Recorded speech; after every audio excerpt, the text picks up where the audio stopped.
master? I said, who's the master? And hear you. Who is the master?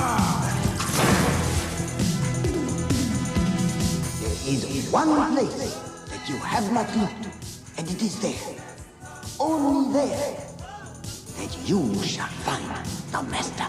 You sure look like a master to me. So it's a journey of self-realization, self-actualization, mastery, and oneness. Beginning of this video, you seen like a slide where it said the wolf path, and it said, beware of false prophets which come to you in sheep clothing, but inwardly are ravenous wolves. So, and this is another scripture that is highly misinterpreted. I remember when I part of my journey when I first started off, I wrote my first book, and I met somebody in my family. He was a writer too, and I was sharing with him my book, and he was like, I write books it related to God and Jesus directly, and my stuff comes directly. I said, like, brother, you know, my books come straight from my soul. You know, there's a knowing here, and it comes directly from my soul, and that's the most deepest connection you can have to God. And he said, well, my books are right from this book, and basically, like, my work and what I was writing about was irrelevant, and compared to that it didn't come directly from the Bible. And he said, you're a wolf in sheep clothing. And I was offended by that. You know what I'm saying? I was very offended by that at that time. And as I grew forward in my journey, I started to realize I was actually a wolf. I was actually a wolf. But I was far from a wolf in sheep clothing, because the wolf takes, the wolf walks through the night. The wolf is on a path alone, and there is no one to validate him, validate that things are going to be all right, things are going to be okay, and the road you're traveling is safe to be traveling. The only validation you have is that validation of God itself, and that's a inner knowing. And you know, the wolf is like, the wolf, you know, calls out in the middle of the night like a ritual, you know, crying to God, like, I have no one. It's just me. You know, so in that isolation, that wolf, as lonely as the path is, he eventually finds what he's searching for. Like I've said through this video, you stay diligent. But the wolf is never meant to be in sheep clothing. You know, and nothing against people or masses who believe certain things. I think everybody's entitled to their belief. You know, everybody's entitled to their belief. But the masses who believe like certain levels in indoctrination, they are like sheep. If they were put on a conveyor belt, they would line up, and the wolf would be the one, not the wolf pretending to be a sheep, the wolf who is being a wolf. He would be the one to say, hey, get off the belt. That conveyor belt leads to death. They're going to kill you and eat you. And the sheep are going to look over at the wolf and say, bah. So it does a wolf no justice to pretend to be a sheep. So I wanted to make this video here. This is probably like one of the last videos I'm gonna do, talking about like my whole spiritual journey. I'll probably tap in every so often and make another video about like spirituality and stuff like that. But like really the last one I'm really gonna go into as far as like my journey. Cause like as far as my journey has come to like come full circle for me. It's come, you know, I feel like I've got what I needed out of my journey. So like, you know, for anybody who's been following me, a lot of this has been like me kind of like documenting my spiritual journey. And it didn't start uh, here, but roughly about 3 years ago, that's when like, you know, I really started documenting the path.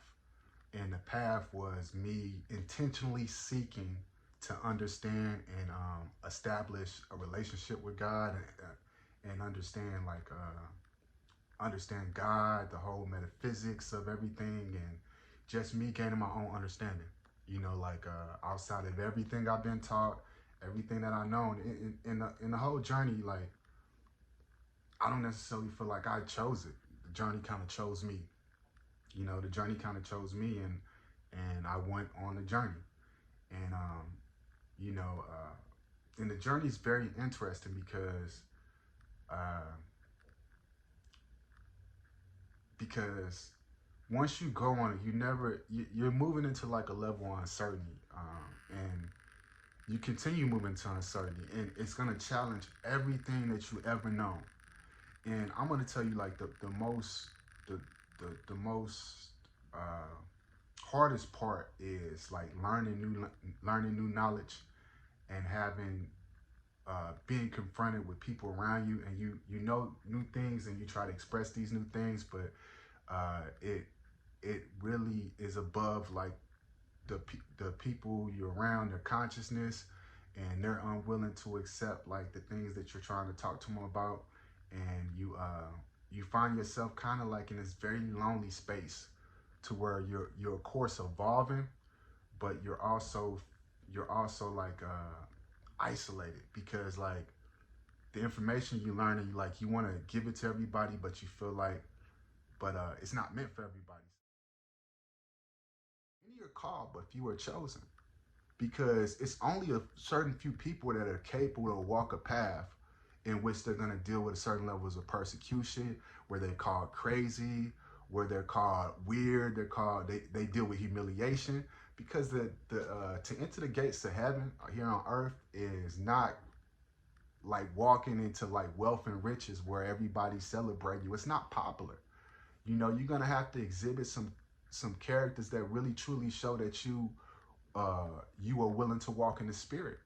And even though things may look a certain way to people on a surface level, on a spiritual level, you yourself may completely understand what's going on. But that is like that is the mission.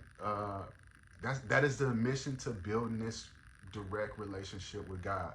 You know, you're not gonna get there by believing what you've been programmed to believe. You have to abandon all of that. You ever heard unlearn and relearn? You have to abandon all of that completely, and the chosen will go. The chosen will go, and the chosen are ones who show up, and they show up for it all.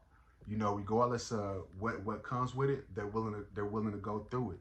You know, and like, I mean, for me, I've dealt with incidents where people have not understood where I'm at, and they thought something was wrong with me. They thought I was tripping. They thought I'm going crazy. They thought like I'm lost and all of this. But and at times I did feel lost because I'm continually moving into uncertainty. But it's a certain level of trust and faith that I have to stick with, because I've seen things.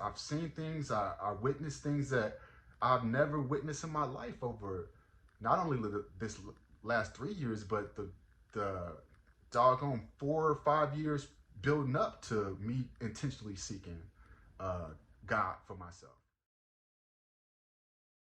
I read a ton of spiritual documents over the last year. I mean, so many doggone books, so many doggone videos, so many spiritual documents. Uh, one of the spiritual documents that had a high impact on me was the Gospel of Thomas, and the Gospel of Thomas is like the lost scriptures that weren't put in the Bible. These are like direct quotes and words from the Christ itself. Okay, and one of them here, it says this: "Blessed are the solitary and elect, for you will find the kingdom, for you are from it, and to it you will return. This is another one. It says, many are standing at the door, but it's the solitary who will enter the bridal chamber. So basically, it's basically telling you that like the folks that are okay with being in solitude and on that journey and on that search for a greater understanding of God and their own path and their own purpose, they will find it. And it says, but it is the solitary who will enter the bridal chamber. The bridal chamber is where people get married, right? So uh, it's the solitary who enter the bridal chamber. So the ones who are okay taking that path, like I said, the wolf path, these are the ones who will find a marriage with God.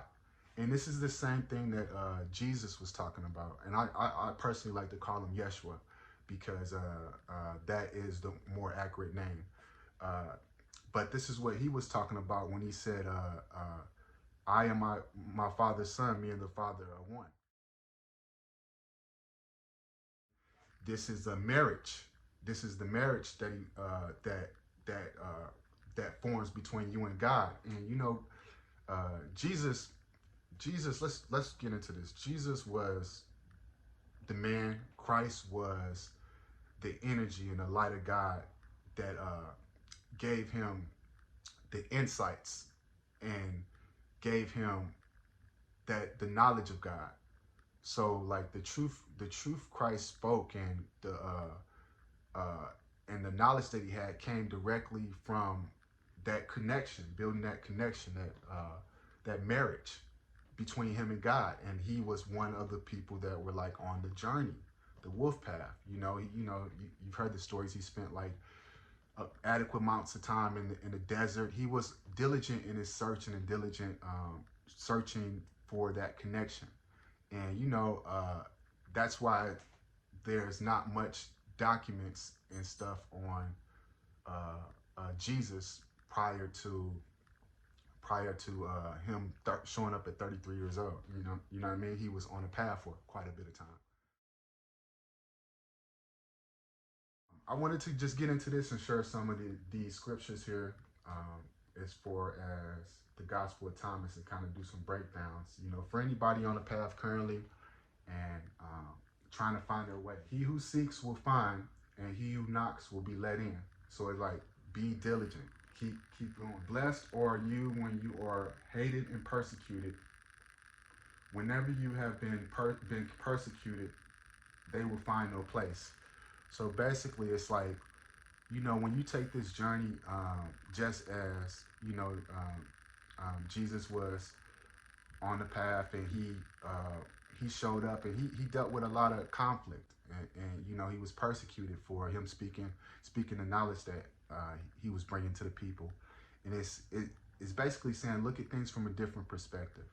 Like blessed are the folks who deal with that level of persecution because you're activating something in people. People don't get emotionally involved unless there is some level of truth to what you're saying. So even though they may be in conflict and opposition with you, deep in their soul, there's something that you're saying that they identify with that they don't want to own, they don't want to hear, because sometimes the programming can be so deep that people don't want to abandon that programming because the programming is what they have to lean on, and it's the programming is their foundation. So if they break their programming, they're like completely stranded and abandoned out here. And a lot of people can't. It's very difficult to be in a space like that. That's why I say like the wolf path is, many are called but few are chosen, because it's only a certain few people that are capable to walk a path in which they're going to deal with certain levels of persecution.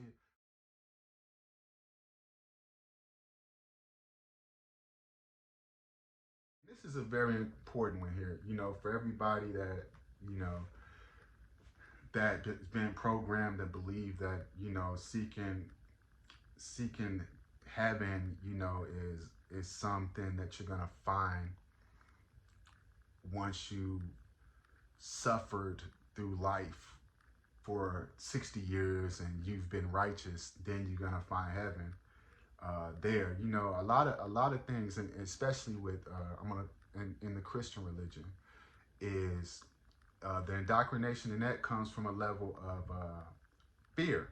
You know, and that, you know, if anybody is familiar with like the history of the Christian church uh, had a very hard time getting people in the church talking about all the positive things in heaven, like, you know, heaven and all of this stuff. Like, so in those times, it was much easier to feel the churches promoting fear. And in that time, fear became like a real baseline for them drawing in a crowd. Like people were already in poverty, suffering. So when the church started spreading like uh, how God would curse you if you weren't living this way, people were already doing bad. So to imagine doing worser, they were more motivated to come into the church rather than to imagine doing better. But that just shows you the level of consciousness at that time they were at. Like, to imagine doing better was not something they could imagine at all.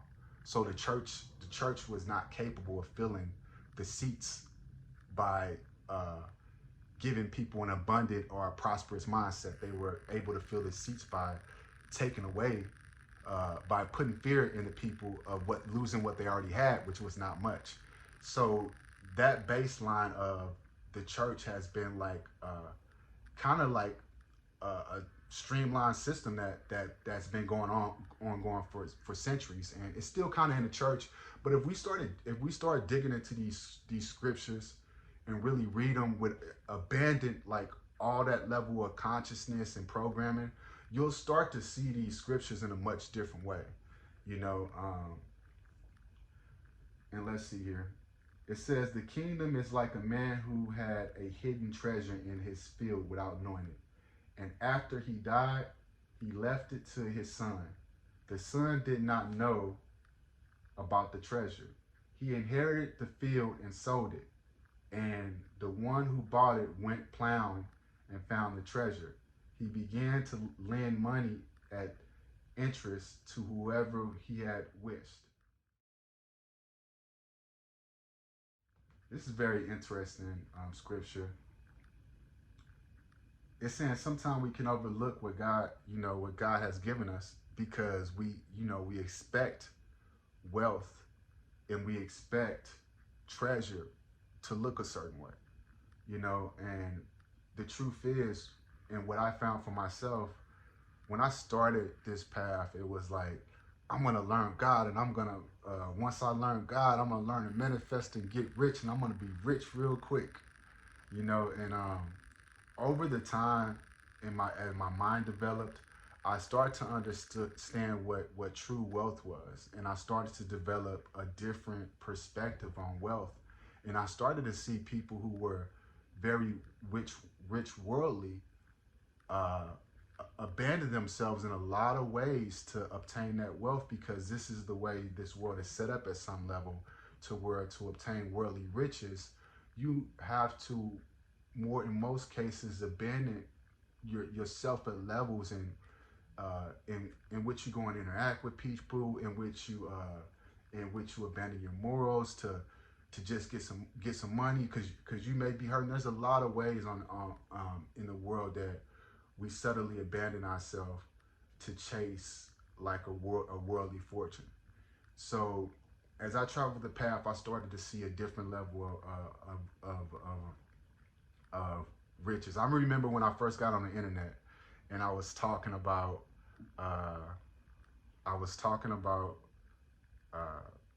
God and the path and all that. I had a page, and that page is deleted now. But I was talking, and my name was Ray 7 Self-Made, and I had a lot of heavy high level influencers watching my page just because my name said Self-Made. but self-made stood for soul, evolved, light, frequency, made. You know what I'm saying? So it was a spiritual meaning for me, but most people looked at it like it was a monetary thing. So people were looking at my page. How are you?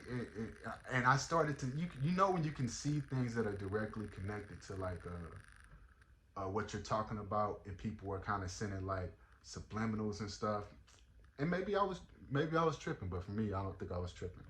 But I started to see how people were saying like, how are you gonna talk about wealth and this and this? I mean, how are you gonna talk about this and you're not rich and this and you're not rich and this and this? Because at that time when I started, I mean, this is just about 3 years ago. The internet was heavily flooded with content that was about monetary wealth, rich real estate wholesaling, be a marketer, and the start of Bitcoin and the digital blockchain and all of this stuff. It was heavily flooded with a lot of content that was just had people money hungry. And I had influencers on the internet like send me some subliminals like, how are you gonna do this? And it's really interesting to see the internet kind of like take a different form. And everybody's talking about like spirituality, everybody's talking about manifestation, everybody's talking about like all of these things as far as I see consciousness and conscious evolution. So it is it's interesting to see that happen. Staring at the world through my rearview, just looking back at the world from another level, you know what I mean? Staring.